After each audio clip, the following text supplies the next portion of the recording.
Robert Bellah was born in 1927 in Altus, Oklahoma, but grew up in Los Angeles after his newspaper publisher father died when Bellah was 2 years old. After high school in Los Angeles, he graduated in 1950 from Harvard with a degree in social anthropology.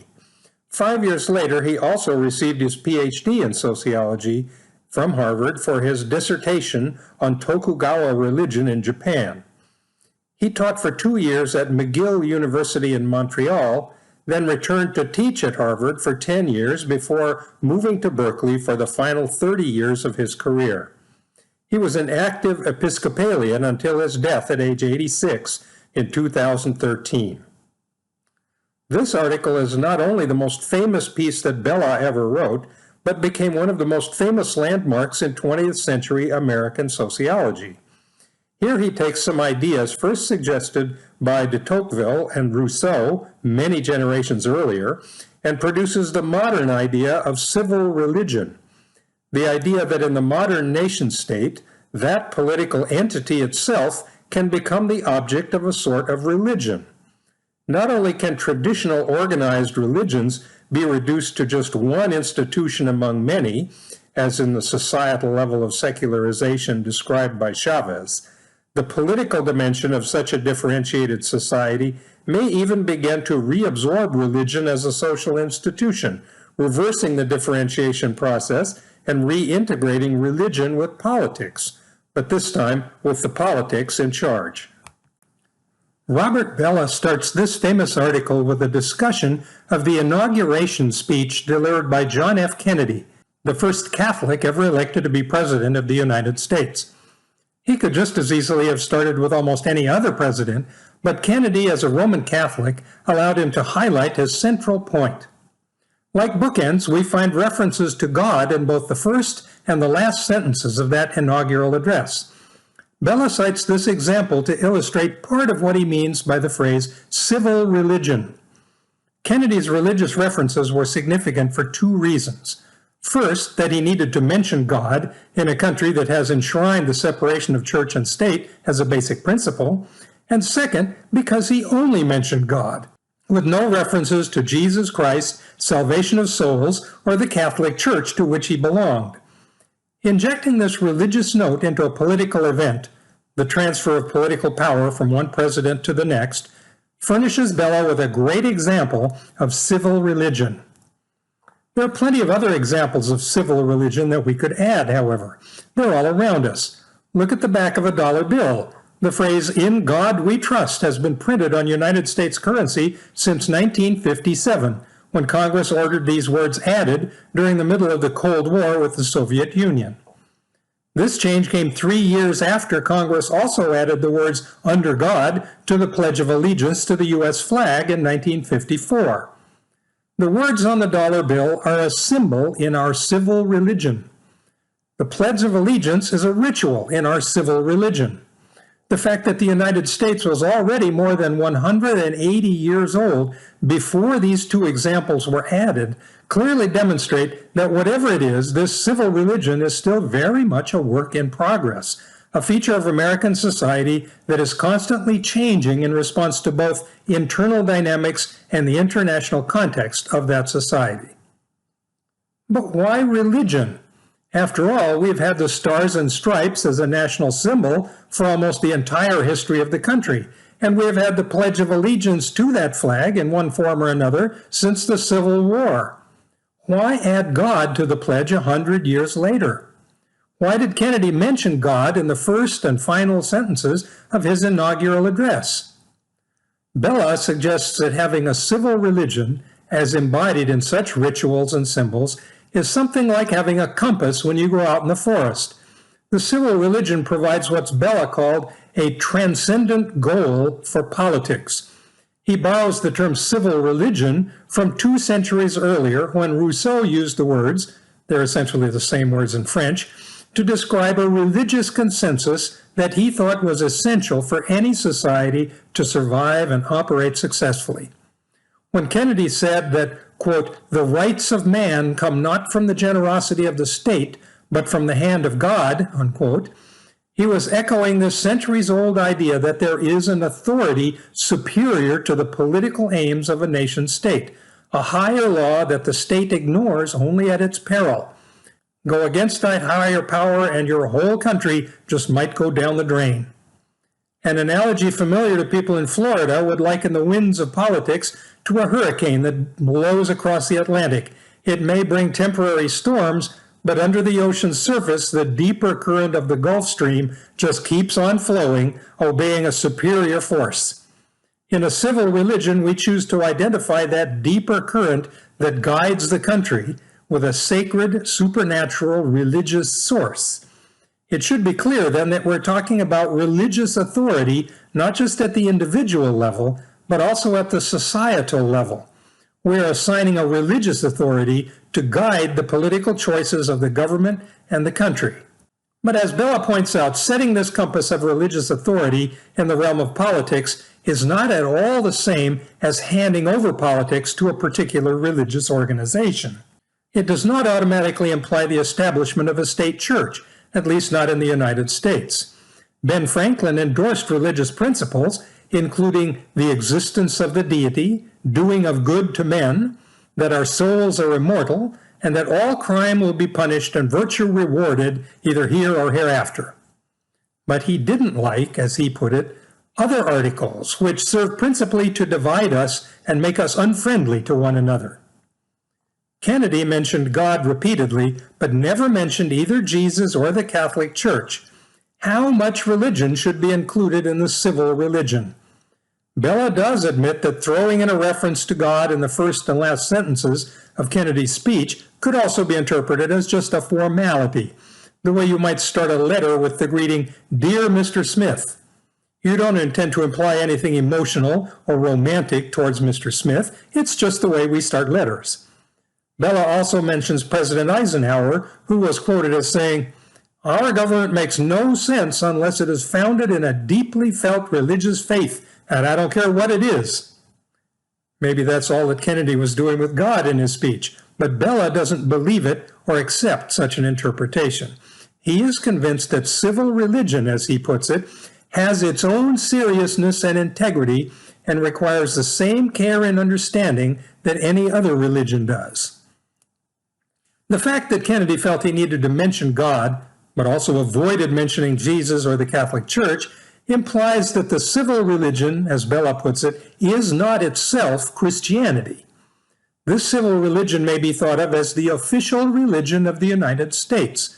But since we have different religious organizations competing in our religious marketplace, we have to be careful about selecting religious ideas, symbols, and rituals to incorporate into that civil religion. We may select certain ideas, but not others. And in fact, the selection must be flexible and quite probably will need to keep changing over time as the country changes. We may decide to add "Under God" to the Pledge of Allegiance to the flag in 1954, and to start printing "In God We Trust" on our money in 1957 in response to some kind of internal social changes and international relations. While civil religion extends some kind of religious authority into the political life of the country, this selectivity about which religious ideas and symbols should or should not be included also suggests that we're using some kind of political values and authority to define the bounds of the civil religion. A good way to think about this back and forth between politics and religion would be to remember the sociological concept of institutional differentiation, because the whole problem of civil religion does not even come up until we find ourselves living in a society where these two institutionalized spheres of life have started to become separate kinds of authority and social organization. Once this differentiation begins to appear, as a result of increasing scale and complexity of the society, the two institutional spheres begin to separate, and the question arises as to how much overlap is appropriate between them. Bellah proposes to investigate this dynamic balance or overlap by considering how civil religion reflects the influence of the political system on one hand and the religious context of society on the other. We'll take these two sources of influence on civil religion, each in its turn. To illustrate Bellah's contention that American civil religion is not identical to Christianity, we could look for elements of that civil religion that come from other religious traditions. References that Bellah makes to the United States as the New Israel, a kind of Old Testament imagery common in the early years of the country, doesn't really settle this question, though, because the Old Testament is part of both the Christian and Jewish religious canon. However, we can take a different approach to show that civil religion is something quite separate from these other religions. There are many ideas, symbols, and rituals in that civil religion that have nothing to do with religious doctrines about sins or salvation, the afterlife, or Holy Scripture.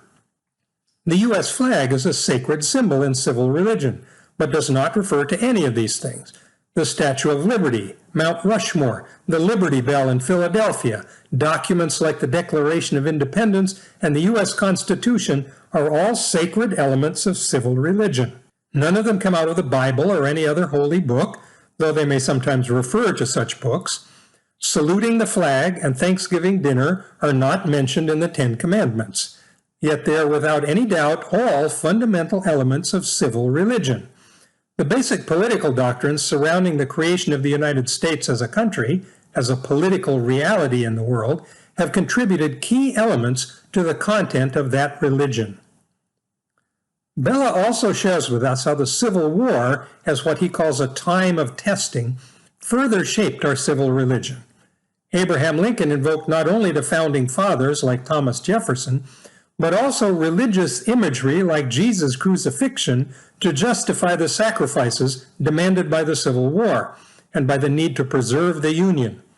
The quotes he shares from Lincoln's Gettysburg Address and other speeches make clear that civil religion is not just a recipe for individuals. The essence of a civil religion is that it makes the country itself into a religious object. To put it bluntly, God wants the country itself to survive and even prosper, so long as it embodies the religious values identified in that civil religion. Some people see civil religion in our obsessions with all sorts of things, from football to driving our cars, but calling such hobbies and preferences civil religion trivializes and cheapens the whole idea. The civil religion is not found in the details, but in the purpose or focus of beliefs, symbols, and rituals. When that purpose is to champion the country itself, to make the survival and even the prosperity of the country into a religious ideal, then we're talking about civil religion. A good example of this transformation of the country into a religious object emerged from the time of testing in the Civil War. Ever since, we have celebrated Memorial Day as a national holiday with religious language about remembering those who sacrificed their lives for their country. We have created national cemeteries in their honor. Not only was their sacrifice worthy, because the country itself is a religious object worth defending with your life, but by coming together to remind ourselves about this, we are participating in a key ritual of the civil religion that binds us to one another as citizens. We have added other similar holidays to provide additional opportunities for group rituals as part of our civil religion, such as Flag Day, birthdays of wartime presidents like Washington and Lincoln, Veterans Day, and others. Each of these reinforces the key idea of civil religion that the country itself should be treated as a religious object. This unifying purpose of civil religion rituals demands that whatever symbols or ceremonies we include within it, though, they must measure up to their purpose of bringing all citizens together. Just as civil religion will not admit just any old political idea, symbol, or ritual, the same sort of criterion should at least in theory apply to the religious side of the balance. Not all religious ideas, symbols, or rituals belong in civil religion any more than does every political symbol or ritual. Where we draw the boundary and which religious beliefs and rituals should be excluded from our official national civil religion is a never-ending discussion, but the underlying principles should be the same.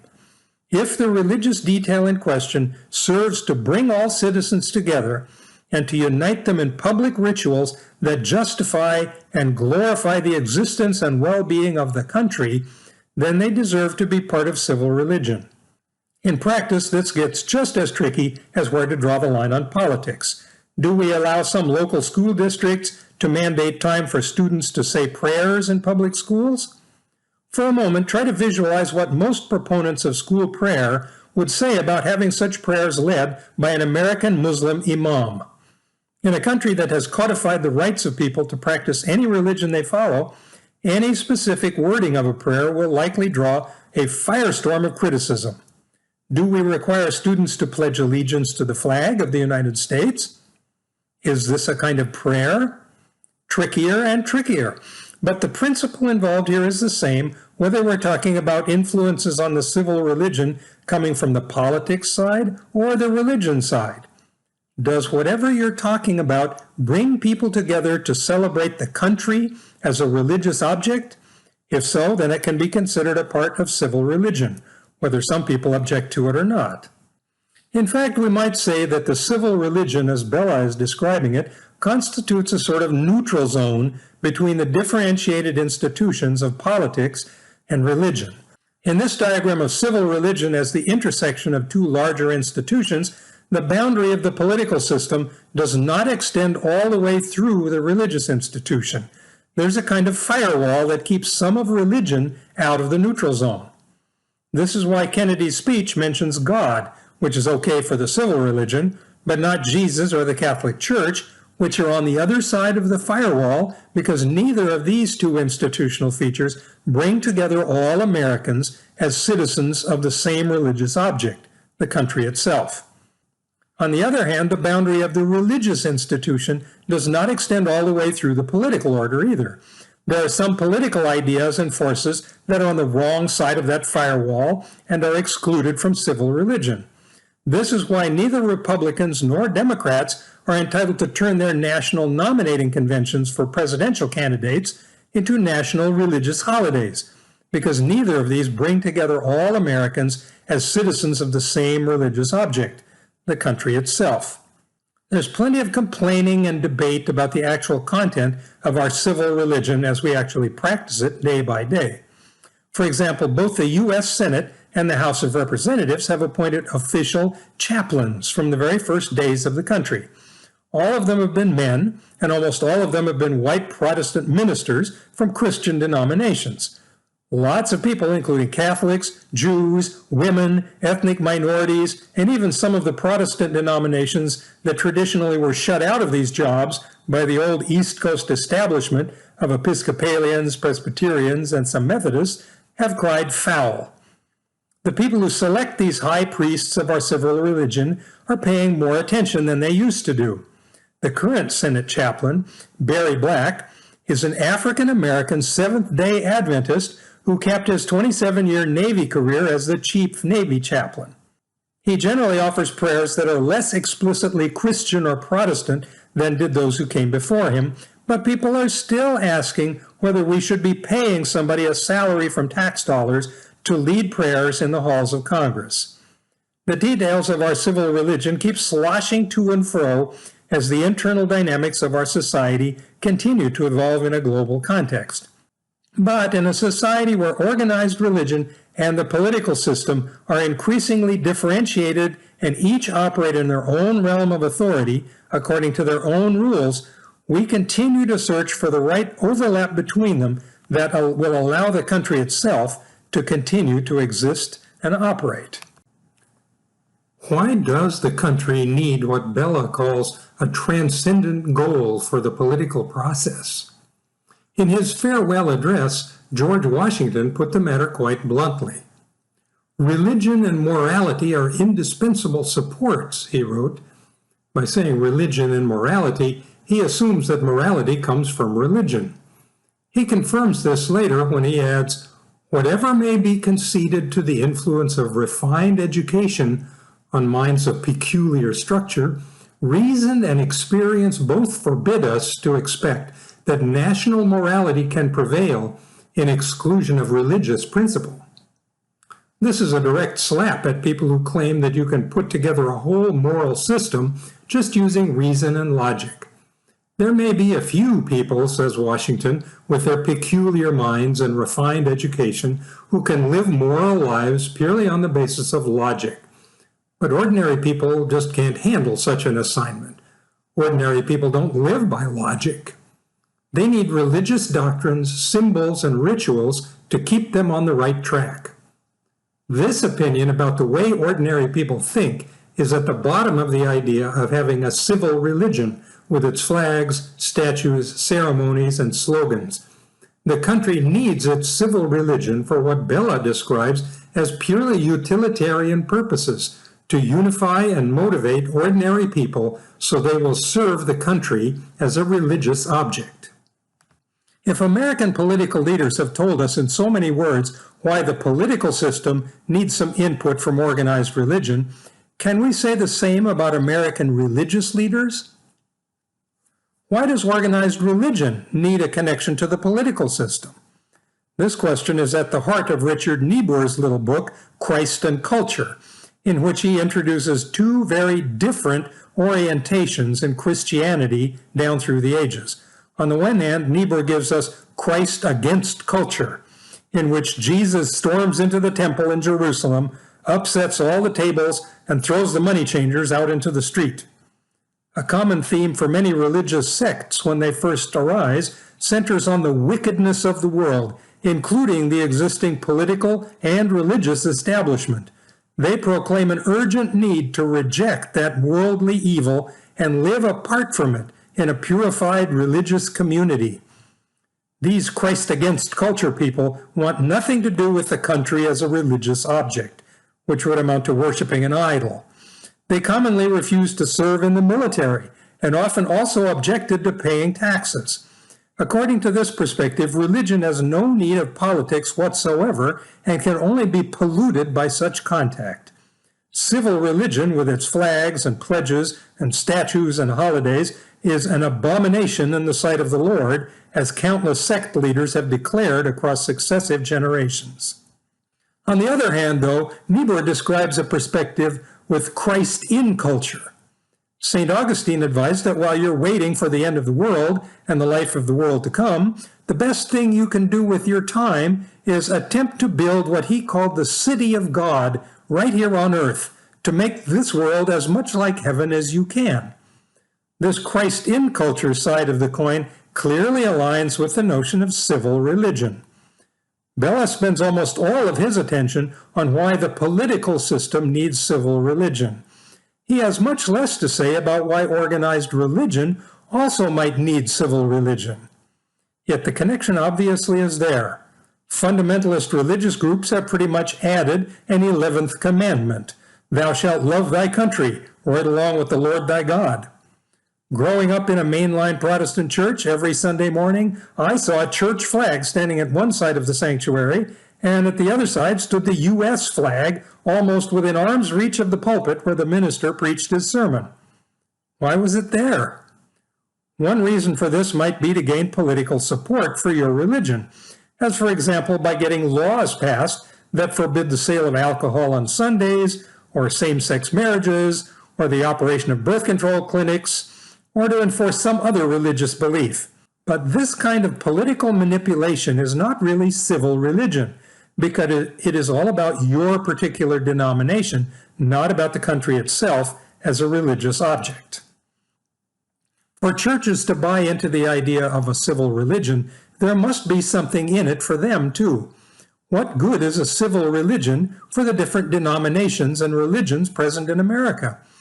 Clearly, it is not contributing what Bellah calls a transcendent goal, because every brand of religion already has its own transcendent goal, whether that is eternal salvation or enlightenment or whatever. It seems to me that we need to go back to the idea of civil religion as the overlap between the differentiated institutions of organized religion and politics, as a kind of neutral zone between these two institutional spheres of life. By preventing any one religion from flooding the national civil religion with its own brand of what is sacred, civil religion not only balances these two institutions with respect to each other, but also balances all the different actors in the religious pluralism of American society, and keeps politics from supporting any one of them at the expense of all the others. Keeping politics at arm's length from the details of religious life means no state church run by Catholics or Baptists or Muslims or Mormons. Civil religion is the neutral compromise that guarantees religious freedom for all the specific organized religions. Bellah wraps up his path-breaking article by bringing us up to date and confronting us with what he calls the third time of trial for the United States. The first time of trial involved great sacrifices to create the country as an independent new political entity, reinforcing its existence by transforming it into a religious object. The second time of trial, the Civil War, involved great sacrifices to hold the country together and purge it of the institution of slavery. And in the process, civil religion supported the country by making allegiance to it a religious duty and virtue, adding new ideas, symbols, and rituals. Now, says Bellah, our third time of trial is not about the internal dynamics of the country, but rather about the role of the country in the world. He sees some dangers there, rooted in the old elements of our civil religion left over from the country's earliest days. The United States often described itself as God's chosen country, a new Israel with a mission to show the rest of the world by our example just how inferior all the rest of them were. Bellah is hopeful that this egocentric sense of superiority, which did have its uses in unifying the country at first, will not turn out to be the defining perspective in how we define ourselves in the world as a whole. The American civil religion is not the worship of the American nation, he says hopefully, but an understanding of the American experience in the light of ultimate and universal reality, the meaning of America itself. This sounds positive and optimistic, but he can't really tell us what else might be in store for American civil religion. What kind of new ideas, symbols, and rituals might we add to that basic sense of the country as a religious object? Can civil religion incorporate symbols and rituals that link us to the rest of the world? He hazards a few weak guesses, but perhaps you may have more insights about this yourself now that we've lived another half-century since he wrote this article. What new ideas, symbols, and rituals do you see cropping up in what Bellah called civil religion? Are we beginning, perhaps, to attach religious meaning and significance to global issues, such as the melting of the polar ice caps, the proliferation of pandemics around the globe with no respect for national borders, or other emerging social and economic issues? Will we translate the public outcry against injustice and inequality into religious language that turns it into a transcendent goal as part of our civil religion? In a climate of accelerating political polarization and existential challenges, some innovations to our civil religion may be exactly what we need. And these will be up to you to invent and add to the list of what is already there.